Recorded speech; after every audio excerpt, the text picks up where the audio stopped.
सुब्बैया रंग बिरंगी मुर्गियों को एक तरफ एक टोकरी और दूसरी तरफ एक और टोकरी में रखता था। उन मुर्गियों को सारा गांव घुमाकर उन सबको बेचकर पैसे लेकर वो खुशी खुशी घर लौटता है। सुनो करके उसकी पत्नी सुब्बम्मा को पुकारता है सुब्बैया। हाँ जी, आप आ गए, सारे मुर्गियों को बेच दिया आपने, ऐसे कहती है सुब्बम्मा। अरे हाँ हाँ, दुगने दाम को बेच दिया मैंने, ऐसे खुशी में कहता है सुब्बैया। हाँ हाँ, उस मुर्गी को अंडे देने के लिए 2 महीने इंतजार करना पड़ेगा अब। हाँ, बात तो सही है। उन सब मुर्गियों में से एक गुलाब रंग की मुर्गी को अपने हाथ में लेकर, हाँ, ये मुर्गी तो हर 2 महीनों में एक बार ही अंडे देता है। काश ये साल भर हर महीने ऐसे अंडे देता, हम इससे बहुत ज्यादा पैसे कमा लेते।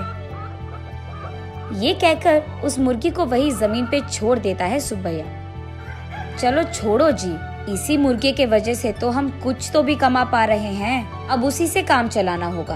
अब चलो, खाने का वक्त हो गया, खाने आ जाइए आप। उस रात के 12 बजने के बाद सुब्बैया धीरे से नींद में जागकर अपनी आंखें खोलता है।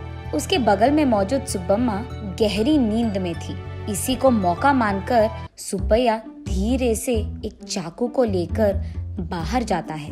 बाहर टोकरी के नीचे मौजूद उस गुलाब रंग की मुर्गी को वो बाहर निकालता है और उस मुर्गी से सुब्बैया ऐसे बात करता है। हर महीना अगर तू अंडा देगी तो तेरा कुछ जाएगा क्या? या फिर तुझे इस बात की घमंड है कि तू एक ही है जो रंग बिरंगे अंडे देती है? आज मैं तेरा घमंड उतार दूंगा। तो क्या कि तुम हर महीना अंडे नहीं देती हो, सारे अंडे तो तुम्हारे ही पेट में है ना। उन सारे अंडों को एक ही साथ बाहर निकालकर मैं उन सबको एक ही बार में बहुत ज्यादा पैसे के लिए बेच दूंगा, देख लेना। ऐसे कहकर जोर से हंसकर उसके चाकू से उस गुलाब रंग की मुर्गी को मार देता है सुब्बैया। लेकिन उसके पेट में देखने पर उसे एक भी अंडा नजर नहीं आता है। हाय भगवान, ऐसे सोचते ही रहता है कि इतने देर में सुब्बम्मा नींद से जाग उठती है।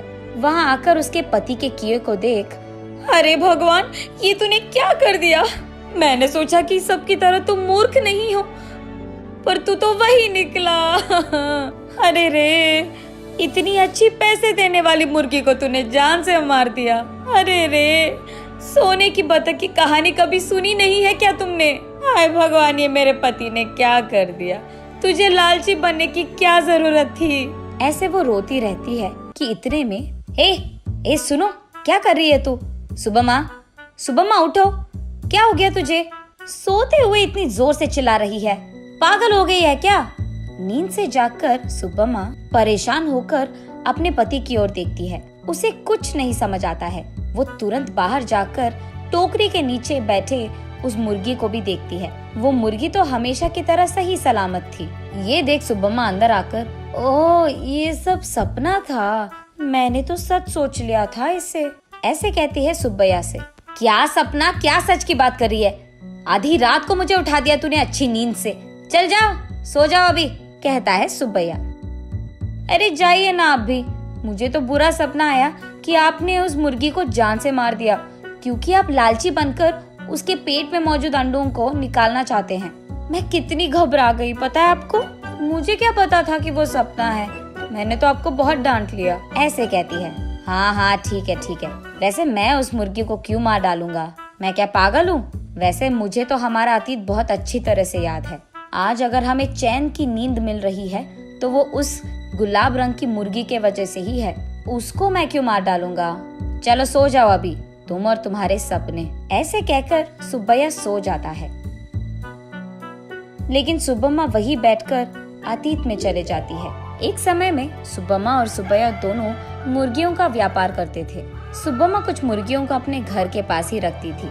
उनको खाना देना, उनके अंडों को इकट्ठा करना और उन अंडों को अगल बगल वालों में बेच देना, बड़े हुए मुर्गियों को बिकाव के लिए रख देना और उन मुर्गियों को सुब्बैया का इधर उधर जाकर बेच देना, यही होता था। लेकिन मुर्गियां हर रोज नहीं बिकती थी, कभी कभार तो 10-15 दिनों में एक ही मुर्गी बिकता था।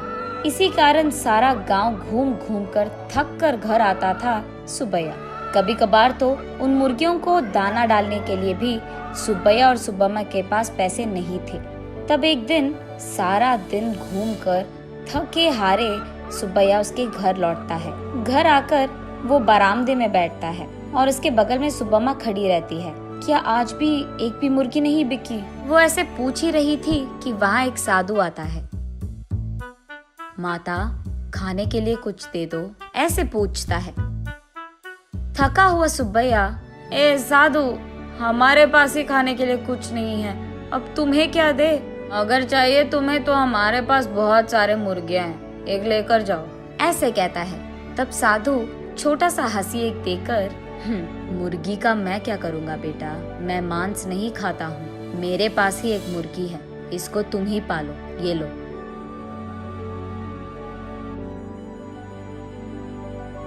ये कहकर उनके हाथ में मौजूद एक गुलाब रंग की मुर्गी को उसके हाथ में देता है। मुड़कर देखने से पहले ही वो साधु वहाँ से गायब हो जाता है। सुब्बैया तब उस गुलाब रंग की मुर्गी को देख, इस तरह की मुर्गियाँ भी मौजूद है क्या? अगर इसी रंग के मुर्गियाँ हमारे पास होंगे तो हम उन्हें दुगने दाम में बेच पाएंगे, ऐसे कहता है सुब्बम्मा को देखते हुए। हाँ चलो ठीक है, अब हमें इस प्रकार के मुर्गी कहाँ मिलेगा? वो साधु मांसाहारी नहीं था इसीलिए दिया उसने, वरना इस रंग की मुर्गी हमारे पास कहाँ से आता? ये कहकर उस मुर्गी को वही एक टोकरी में डालकर वहाँ से चले जाते हैं। अगले दिन देखने पर वो मुर्गी अंडे देता है। ये देख वो दोनों उन सारे अंडों को एक जगह इकट्ठा करके रखते हैं। कुछ दिन बाद उन अंडों से बाहर आए मुर्गियों को देख सुब्बम्मा आश्चर्यचकित हो जाती है। अरे सुनो, इधर आइए आप, सुनते हो? अरे कहाँ हो आप? इधर आइए जल्दी। ऐसे वो अपने पति को पुकारती रहती है। अरे क्या हो गया? ऐसे चिल्ला रही है जैसे कोई मर गया, क्या हो गया? उसके ऐसे कहने पर सुब्बम्मा उसे रंग बिरंगी अंडों को दिखाकर ऐसे कहती है, अरे देखिए ना, उस साधु ने जो मुर्गी हमको दिया है उसके अंडों से रंग बिरंगी मुर्गियाँ आई है। ये कहकर सुब्बम्मा उन मुर्गियों को सुब्बैया को दिखाती है। चलो अच्छा ही हुआ, भगवान की कृपा हो या साधु की, हमारे लिए तो ये भला ही है। चलो हमारी मुश्किलें तो खत्म हो गई।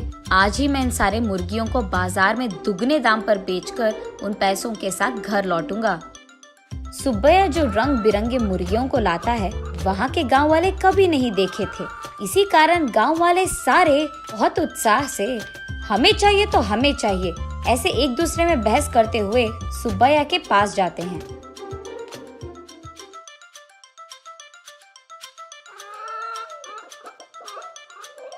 ऐसे वो मुर्गी 1 महीने में सारे दिन अंडे देकर, फिर 2 महीने बिना अंडों के, फिर उसके बाद 1 और महीना सारे दिन